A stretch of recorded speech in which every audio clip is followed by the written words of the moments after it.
नमस्कार, बहुत बहुत स्वागत है आप सभी का। सुबह 9 बजे की खबरों के साथ मैं हूं प्रीति। एक नजर हेडलाइंस पर।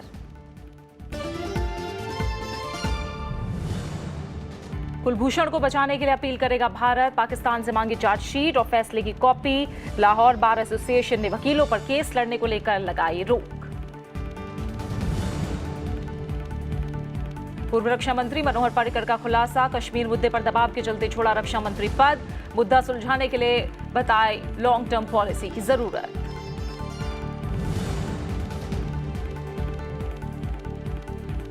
भुवनेश्वर में बीजेपी की राष्ट्रीय कार्यकारिणी की बैठक आज से। प्रधानमंत्री समेत पार्टी के तमाम शीर्ष नेता होंगे शामिल। ओडिशा विधानसभा चुनाव की रणनीति पर चर्चा। स्वच्छ धन अभियान का दूसरा चरण शुरू। आयकर विभाग ने 9,334 करोड़ रुपए के घोषित आय का पता लगाया। 60,000 लोगों को जारी होगा नोटिस।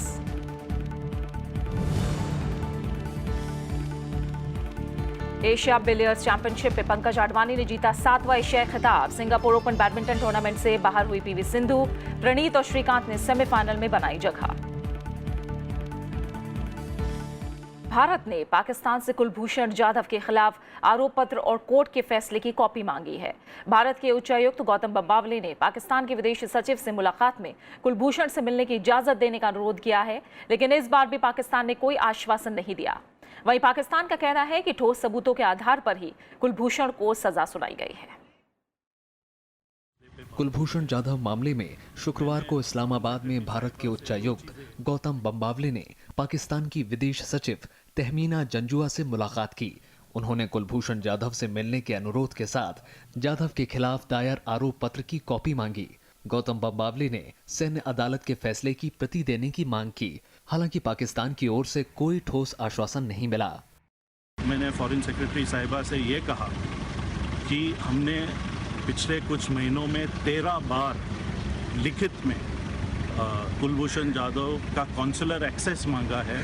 आज तक इसका कोई जवाब मिला है, ना कॉन्सुलर एक्सेस मिली है। पाकिस्तान के विदेश मामलों के सलाहकार सरताज अजीज ने प्रेस कॉन्फ्रेंस कर जाधव के खिलाफ आरोपों की जानकारी दी। इसमें बलूचिस्तान में बम विस्फोट और तेल पाइपलाइन को उड़ाने की साजिश जैसे कामों में शामिल होने का दावा किया। उन्होंने भारतीय उच्चायुक्त के अधिकारियों से कुलभूषण जाधव से मिलने की अनुमति देने से इनकार किया। We now expect India to behave responsibly and refrain from issuing statements that will further aggravate people-to-people hostility. उधर पाकिस्तान के बार काउंसिल ने कुलभूषण जाधव के केस को लड़ने से अपने सदस्यों को मना कर दिया है। भारत का भी कोई वकील वहां पाकिस्तान की अनुमति के बगैर नहीं जा सकता। पाकिस्तान के इस रुख की वजह से विशेषज्ञों को कुलभूषण जाधव के जीवित होने पर ही संदेह होने लगा है। These are statements being made by Pakistanis functionaries present and past. Even Kasuri has made certain statements, but I am absolutely convinced beyond an iota of doubt, all these are afterthoughts. Kulbhushan Jadhav के सामने सजा के बाद 40 दिनों के अंदर पाकिस्तान की सैन्य अदालत के सामने पुनर्विचार याचिका दाखिल करने का मौका है। इसके बाद पाकिस्तान सेना अध्यक्ष के यहाँ 60 दिन और फिर अगले 90 दिनों तक के अंदर पाकिस्तान के राष्ट्रपति के यहाँ अपील कर सकते हैं। पाकिस्तान की सैन्य अदालत ने भारतीय नागरिक को फांसी की सजा सुनाई है, जिसका भारत कड़ा विरोध कर रहा है। पाकिस्तान इस बात का कोई जवाब नहीं दे रहा है कि क्यों कुलभूषण जाधव से भारत के प्रतिनिधि नहीं मिल सकते हैं। लोगों को संदेह है कि कम से कम यह बहुत ही गंभीर टॉर्चर का केस तो नहीं है, और अगर यह है तो तमाम अंतर्राष्ट्रीय कानूनों और उसूलों की धज्जियां उड़ाने वाला है। पाकिस्तान को अंततः इस बात का जवाब देना होगा। राज्यसभा टेलीविजन के लिए कैमरा पर्सन विजय कुमार के साथ दिल्ली से अखिलेश सुमन। गोवा के मुख्यमंत्री और पूर्व रक्षा मंत्री मनोहर पर्रिकर ने कहा है कि कश्मीर जैसे कुछ प्रमुख मुद्दों के दबाव के चलते उन्होंने रक्षा मंत्री का पद छोड़ा। चौथी बार गोवा के मुख्यमंत्री का पद की कुर्सी संभाल रहे पर्रिकर ने यह भी कहा कि दिल्ली उनका कार्यक्षेत्र नहीं था, इसलिए उन्हें यहां दबाव में महसूस होता था। डॉक्टर भीमराव अम्बेडकर की 126वीं जयंती के मौके पर एक जनसभा को संबोधित करते हुए पर्रिकर ने कहा, गोवा लौटने का उन्हें मौका मिला और उन्होंने इसे नहीं छोड़ने का फैसला किया। कश्मीर मसले पर बोलते हुए उन्होंने कहा कि इस मुद्दे को सुलझाना कोई आसान काम नहीं है। जब भी बातचीत के लिए बैठते हैं तो मसला और ज्यादा पेचीदा हो जाता है। इसके लिए पर्रिकर ने लॉन्ग टर्म पॉलिसी की जरूरत बताई। उन्होंने कहा कि कुछ चीजें ऐसी होती हैं जिन पर कम से कम चर्चा और ज्यादा कार्रवाई करने की जरूरत होती है। ओडिशा की राजधानी भुवनेश्वर में आज से बीजेपी की राष्ट्रीय कार्यकारिणी की बैठक शुरू होनी है। ये बैठक 2 दिनों तक चलेगी। प्रधानमंत्री नरेंद्र मोदी समेत कई केंद्रीय मंत्री और बीजेपी शासित राज्यों के मुख्यमंत्री इस बैठक में हिस्सा लेंगे। बैठक में पार्टी का मुख्य एजेंडा पूर्वी और तटीय राज्यों में संगठन को विस्तार देना होगा। इसके अलावा इस साल ओडिशा समेत अन्य राज्यों में होने वाले विधानसभा चुनाव के मद्देनजर रणनीति पर भी चर्चा होगी। दोपहर बाद शुरू होने वाली कार्यकारिणी से पहले पदाधिकारियों की बैठक में कार्यकारिणी का एजेंडा तय होगा। पार्टी अध्यक्ष अमित शाह तैयारियों का जायजा लेने के लिए शुक्रवार को ही ओडिशा पहुंच गए। इस बार के निकाय चुनाव में बीजेपी को ओडिशा में सफलता हासिल हुई थी। ओडिशा में इससे पहले बीजेपी की राष्ट्रीय कार्यकारिणी की बैठक 1997 में हुई थी। और सीधा भुवनेश्वर रुक करेंगे। संवाददाता प्रणव गोस्वामी हमारे साथ मौजूद हैं। प्रणव, किस तरह की तैयारियां हैं और किस तरह का एजेंडा रहने वाला है इस बैठक में?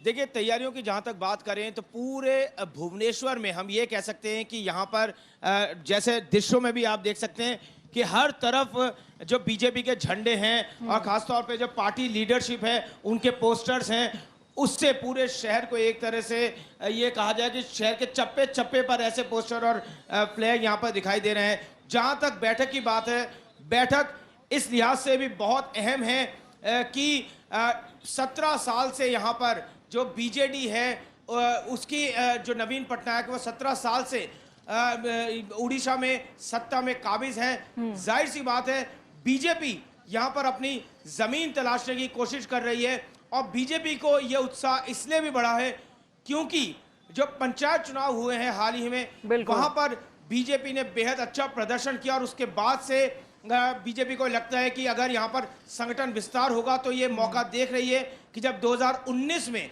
जबकि बीजेपी लोकसभा और लोकसभा के चुनावों के लिए उतरेगी मैदान में, तो लोकसभा और विधानसभा के चुनाव उड़ीसा में एक साथ होते हैं। 2019 में बीजेपी की कोशिश है कि उड़ीसा या ऐसे राज्य जहां पर कि बीजेपी का जो ग्राउंड है वो उतना मजबूत नहीं है, वहां पर अपनी उपस्थिति, अपनी मौजूदगी दर्ज कराए। और इसी कड़ी में जो उड़ीसा है वो बेहद महत्वपूर्ण राज्य है। 2019 में विधानसभा लोकसभा चुनाव एक साथ होने यहाँ पर, जाहिर सी बात है तमाम जो आला नेता है वो यहाँ पर मौजूद होंगे। 300 से ज़्यादा जो बड़े नेता हैं केंद्रीय स्तर के वो यहाँ पर होंगे, केंद्रीय मंत्री होंगे, जो राष्ट्रीय कार्यकारिणी के सदस्य होंगे। पार्टी अध्यक्ष अमित शाह पहुँच चुके हैं। 3 बजे प्रधानमंत्री जो नरेंद्र मोदी हैं वो पहुँच जाएंगे भुवनेश्वर में। और इसके अलावा जो वरिष्ठ नेता लाल कृष्ण आडवाणी और मुरली मनोहर जोशी, ये इनके भी यहाँ पर इस बैठक में भाग लेने की उम्मीद है। राजनीतिक और आर्थिक 2 तरह के प्रस्ताव पारित किए जाएंगे, जिसमें कि जो अभी देश के राजनीतिक हालात हैं और जो आर्थिक स्थिति है उस पर चर्चा की जाएगी। तो कुल मिला के एक पूरा मंथन होगा जिसमें कि चुनावी रणनीति से लेकर आने वाले भविष्य में जिस तरह की तैयारियां होंगी उस पर चर्चा की जाएगी। बिल्कुल, आपने इस तमाम जानकारी को प्रणव फिलहाल हम तक पहुंचाया, बहुत बहुत शुक्रिया। आर्थिक और राजनीतिक प्रस्ताव पारित होंगे, लेकिन बड़ा जोर हम देखें तो उड़ीसा के साथ साथ जो पूर्वी राज्य हैं जहां बीजेपी अपने आप को कमज़ोर समझती है, वहां किस तरह से जन समर्थन हासिल किया जाए और खासतौर से बीजेडी के अंदर जिस तरह की आंतरिक घमासान मची है उसका फ़ायदा किस तरह से बीजेपी उठाए। हालिया में उड़ीसा में पंचायत चुनाव में मिली ज़बरदस्त जीत के बाद इन सब पे अहम फोकस रहने की पूरी संभावना है बीजेपी की राष्ट्रीय कार्यकारिणी की बैठक में। फिलहाल बहुत बहुत शुक्रिया। आइए खबरों में आगे बढ़ते हैं। श्रीनगर लोकसभा सीट के लिए हुए उपचुनाव के तहत आज वोटों की गिनती की जाएगी। विस्थापितों के मतों की गणना उसी वक्त जम्मू, उधमपुर और दिल्ली में होगी। मतगणना में किसी तरह की दिक्कत ना हो, इसके लिए प्रशासन ने तैयारियां पूरी कर ली हैं। डल झील के किनारे मौजूद शेर कश्मीर इंटरनेशनल कन्वेंशन सेंटर की सुरक्षा का कड़ा बंदोबस्त किया गया है। मतगणना सुबह 8 बजे शुरू होगी।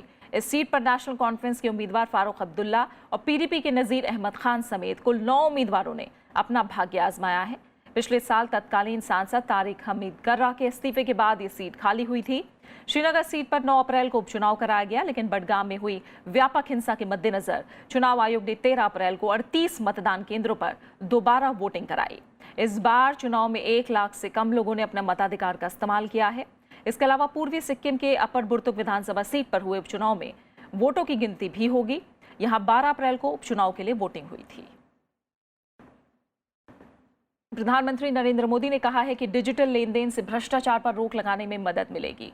उन्होंने नागपुर में भीम आधार पे सुविधा को लॉन्च करते हुए ये बात कही। प्रधानमंत्री ने लोगों से ज्यादा डिजिटल लेन देन को बढ़ावा देने की अपील की। प्रधानमंत्री नरेंद्र मोदी ने अंबेडकर जयंती के मौके पर नागपुर में भीम आधार सेवा की शुरुआत की। ये भीम ऐप का ही व्यावसायिक रूप है। इसमें आधार नंबर के जरिए डिजिटल भुगतान की सुविधा उपलब्ध हो जाएगी। इस मौके पर प्रधानमंत्री ने कहा कि देश लगातार डिजिटल इंडिया की दिशा में आगे बढ़ रहा है।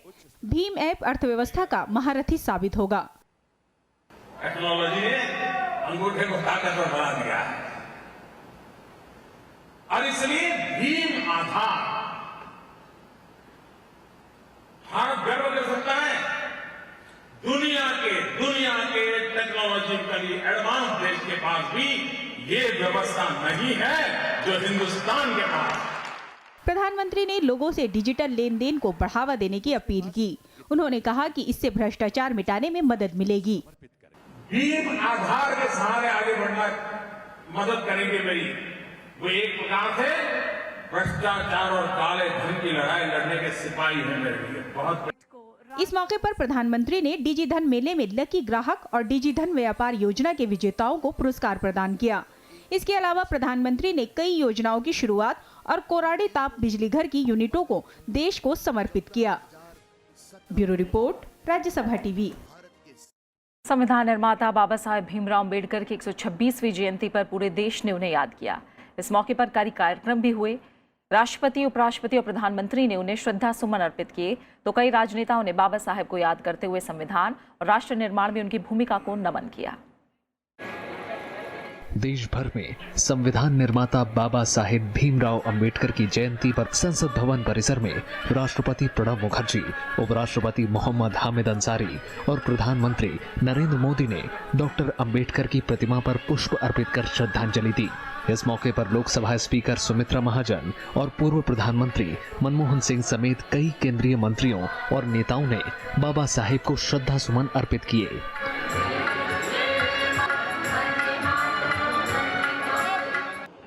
प्रधानमंत्री नरेंद्र मोदी नागपुर में भीमराव अंबेडकर की दीक्षा भूमि गए। उन्होंने कहा कि सभी को डॉक्टर अंबेडकर के जीवन से सीख लेनी चाहिए। मेरा सौभाग्य रहा कि आज प्रातः दीक्षा भूमि में जाकर के उस पवित्र धरती को नमन करने का अवसर मिला। एक नई ऊर्जा, नई प्रेरणा लेकर के मैं आपके बीच आया। देश भर में नेताओं और जानी मानी हस्तियों ने बाबा साहेब को श्रद्धांजलि दी। लखनऊ में उत्तर प्रदेश के मुख्यमंत्री योगी आदित्यनाथ ने बाबा साहेब के योगदान को याद किया। इसके अलावा भी दिल्ली समेत देश भर में अंबेडकर जयंती पर कई कार्यक्रमों और मेलों का आयोजन हुआ।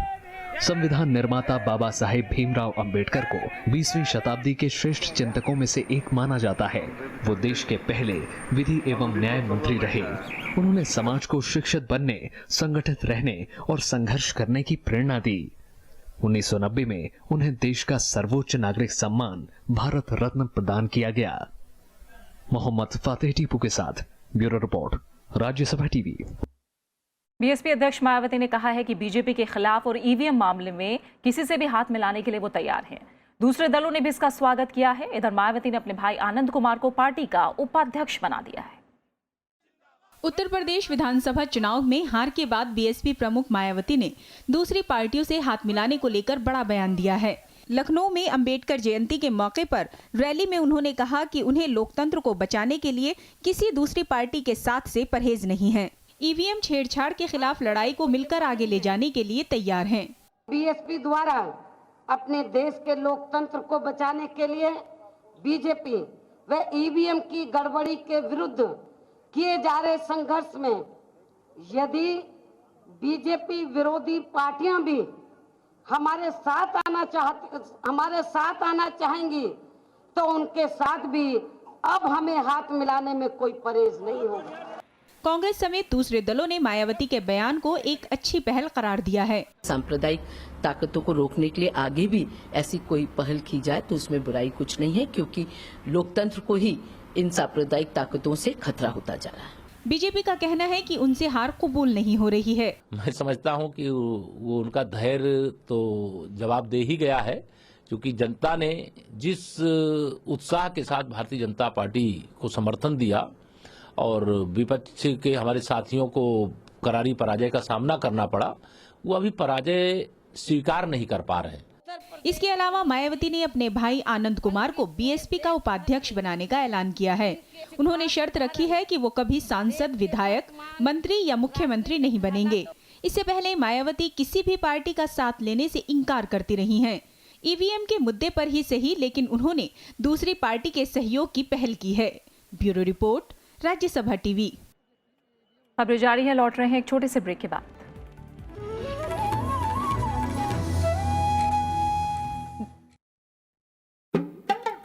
ओलंपिक नाम उस जगह का है जहां जाकर भारतीय टीम हारती है। जाना हमारा काम है, हराना उनका काम। जब भी आगे बढ़ने का सवाल आया, हमने लखनवी अंदाज में झुककर कहा, पहले आओ। सबसे बड़ी समस्या तो एक बार जहां से चुनाव जीत गए, वहां से फिर जीतना है। उनकी नजर उनका शहर में शरद जोशी का रचना संसार।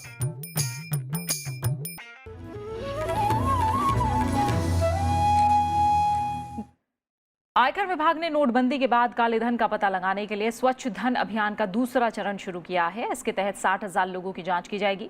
विभाग की नीति निर्माता इकाई केंद्र प्रत्यक्ष कर बोर्ड यानी सीबीडीटी ने पिछले साल 9 नवंबर से इस साल 28 फरवरी तक करीब 9,334 करोड़ की अघोषित आय का पता लगाया है। नोटबंदी की अवधि के दौरान ज्यादा नकद बिक्री के मामलों में आयकर विभाग ने 60,000 से ज्यादा लोगों को चुना था। इनमें 1300 मामले ऐसे हैं जो उच्च जोखिम के हैं। विभाग 6,000 ऐसे मामलों की जांच भी कर रहा है जिनमें संपत्ति का ज्यादा दाम में खरीद फरोख्त हुई है। इसके अलावा दूसरे देश भेजी गई रकम के 6,600 मामले व्यापक जांच के दायरे में हैं। चरण की शुरुआत करने से पहले संदिग्ध नकद जमा की पहचान के लिए आधुनिक डेटा विश्लेषण का इस्तेमाल किया गया। इस साल 31 जनवरी को शुरू हुए स्वच्छ धन अभियान के पहले चरण में विभाग ने करदाताओं से ऑनलाइन सवाल पूछे थे। इनमें करीब 18 लाख लोगों की जांच की गई थी। तकरीबन 9.5 लाख लोगों ने ही आयकर विभाग को जवाब दिया।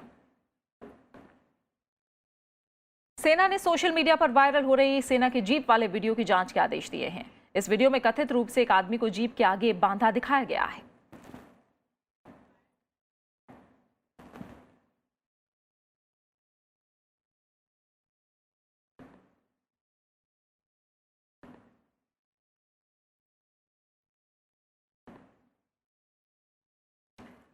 उत्तर प्रदेश के मुख्यमंत्री योगी आदित्यनाथ ने महापुरुषों के नाम पर छुट्टी बंद करने का ऐलान किया है। अंबेडकर जयंती के मौके पर उन्होंने कहा कि महापुरुषों की जयंती पर अब स्कूलों में 2 घंटे के कार्यक्रम आयोजित होंगे जिससे बच्चे उनके बारे में ज़्यादा से ज़्यादा जान सकें। उन्होंने कहा कि बच्चों को महापुरुषों के जीवन, परंपराओं और देश के लिए उनके योगदान के बारे में पढ़ने के लिए प्रेरित करना चाहिए। साथ ही उन्होंने ये भी कहा कि उनकी सरकार के शासन में कोई भेदभाव और अन्याय नहीं होगा। सरकार राज्य की 22 करोड़ आबादी की सुरक्षा के लिए प्रतिबद्ध है। किसी को कानून तोड़ने की इजाजत नहीं होगी। तमिलनाडु में मछली पकड़ने पर 45 दिन का प्रतिबंध शुरू हो गया है। इस दौरान मछुआरों को समुद्र में जाने के लिए टोकन नहीं दिए जाएंगे। मछलियों की रक्षा के लिए हर साल ये प्रतिबंध लगाया जाता है। इस रोक का मकसद प्रजनन काल में मछलियों की सुरक्षा करना है ताकि मछलियों की तादाद बढ़ सके। तमिलनाडु की तरह और भी तटीय राज्यों में इस तरह का प्रतिबंध लगाया जाता है।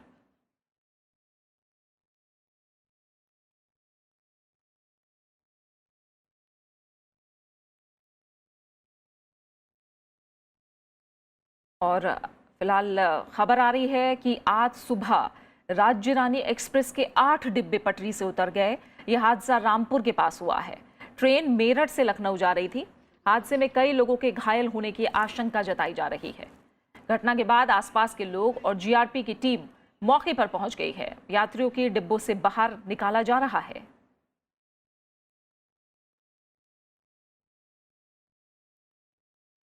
अहम अंतर्राष्ट्रीय खबरों की बात करते हैं। इस्लामिक स्टेट के खिलाफ सबसे बड़े बम हमले में 36 आतंकवादी मारे गए हैं। अमेरिका ने अफगानिस्तान के भीतर ये बम गिराया। अफगान रक्षा मंत्रालय के मुताबिक हमले में आईएस को भारी नुकसान पहुंचा है। राष्ट्रपति ट्रंप ने इसे सफल सैन्य अभियान बताया। अमेरिका ने अफगानिस्तान में सबसे बड़ा गैर परमाणु बम गिराया। हमला इस्लामिक स्टेट के आतंकियों पर किया गया। आतंकी नंगरहार प्रांत के खोरासन इलाके में सुरंगों में बने परिसरों में छिपे थे। हमले में आईएस को भारी नुकसान हुआ है और उसके दर्जनों आतंकी मारे गए।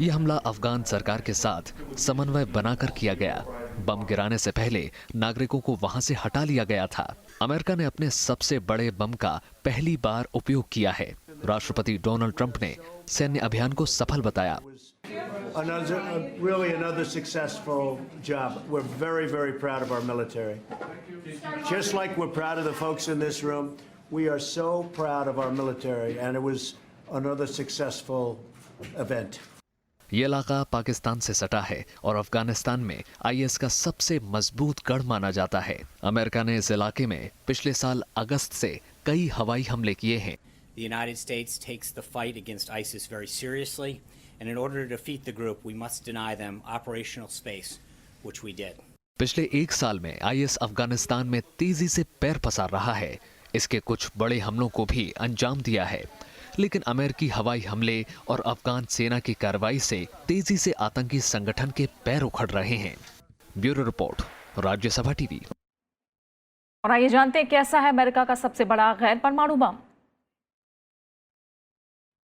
पहले आग का गोला और फिर धुएं का गुबार, इससे पता चलता है कि अमेरिका का ये बम कितना घातक है। साल 2003 में अमेरिका ने मदर ऑफ ऑल बम्स यानी सबसे बड़े गैर परमाणु बम का परीक्षण किया था। इसे इराक हमले में इस्तेमाल के लिए तैयार किया गया था, लेकिन वहां इसका उपयोग नहीं हुआ। इसे MC-130 एयरक्राफ्ट से गिराया गया। इसका वजन 21,600 पाउंड यानी 9,797 किलो है। इसमें 11 टन विस्फोटक का उपयोग होता है। GPS की मदद से इसका निशाना तय किया जाता है। जमीन पर गिरने से ठीक पहले ये फटता है और एक बड़े हिस्से को अपनी चपेट में ले लेता है। जमीन के अंदर लक्ष्य पर सटीक निशाना इसकी सबसे बड़ी ताकत है। Bureau report, Rajya Sabha TV. Bharat ने अफगानिस्तान के अंदर इस्लामिक स्टेट पर हमले का स्वागत किया है। भारत ने कहा कि आतंकियों के खिलाफ लड़ाई कमजोर नहीं पड़नी चाहिए। I'm saying they have taken. Yes, sir. We are not talking of support now. We are talking of action taken by the US against terrorist organizations. Terrorist के लिए लड़ाई जो है वो सबकी लड़ाई है। चीन ने उत्तर कोरिया को परमाणु परीक्षण नहीं करने की चेतावनी दी है। उसने कहा है कि इससे क्षेत्र में तनाव बढ़ेगा और स्थितियां और खराब होंगी। अमेरिका ने साफ कहा है कि उत्तर कोरिया को अपना बर्ताव बदलना होगा। इस बीच उत्तर कोरिया ने कहा है कि किसी भी हमले का पुरजोर जवाब दिया जाएगा। अमेरिका से बढ़ते तनाव के बीच उत्तर कोरिया पहले शासक किम इल सुंग की 105वीं जयंती की तैयारियों में जुटा है। शनिवार को होने वाले कार्यक्रम में वो अपनी सैन्य ताकत को दुनिया के सामने पेश करेगा। उत्तर कोरिया के नागरिक अमेरिका की चेतावनी को नजरअंदाज कर रहे हैं।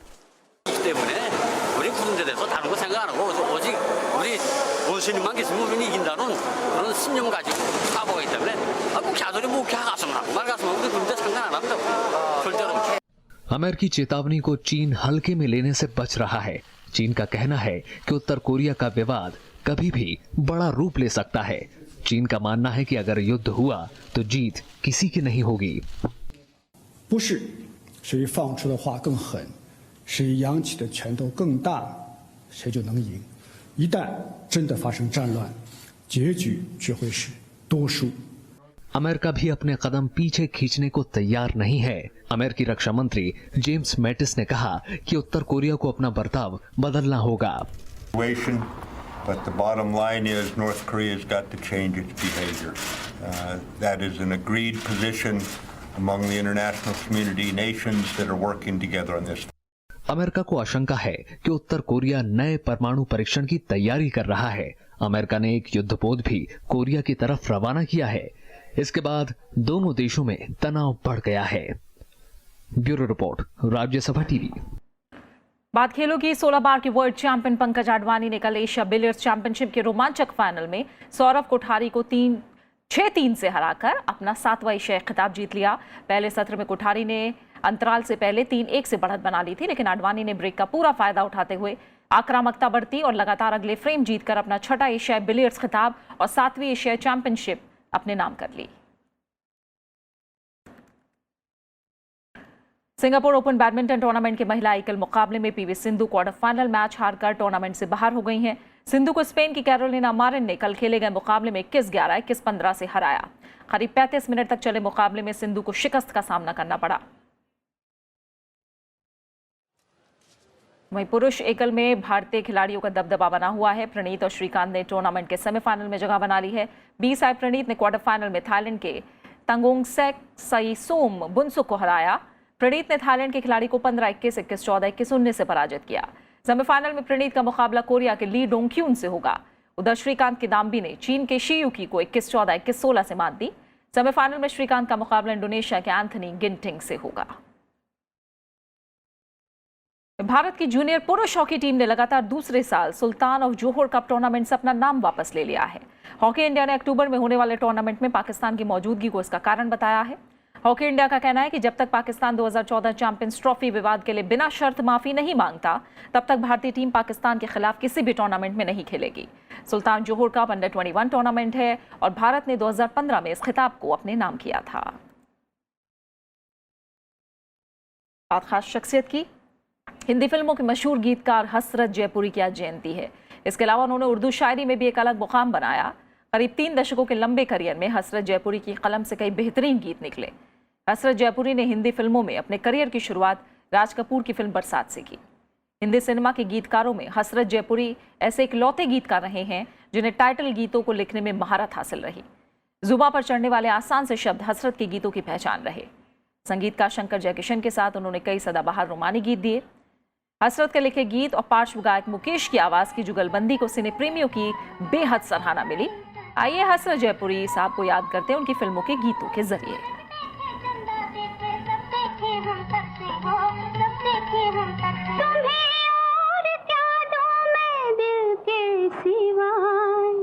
तुमको हमारी उम्र लग जाए, तुमको हमारी उम्र लग जाए। बहारों फूल बरसाओ, मेरा महबूब आया है, मेरा महबूब आया है। आखिर में हेडलाइंस।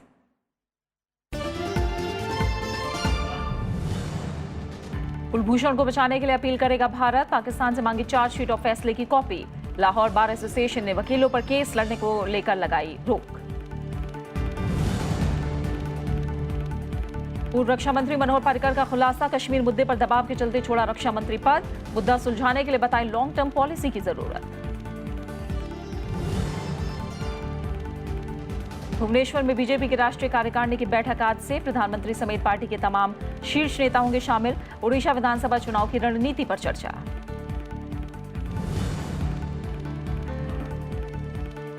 स्वच्छ धन अभियान का दूसरा चरण शुरू।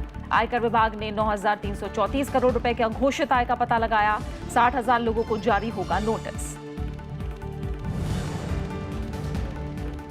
एशिया बिलियर्ड्स चैंपियनशिप में पंकज आडवाणी ने जीता 7वां एशियाई खिताब। सिंगापुर ओपन बैडमिंटन टूर्नामेंट से बाहर हुई पीवी सिंधु। प्रणीत और श्रीकांत ने सेमीफाइनल में बनाई जगह।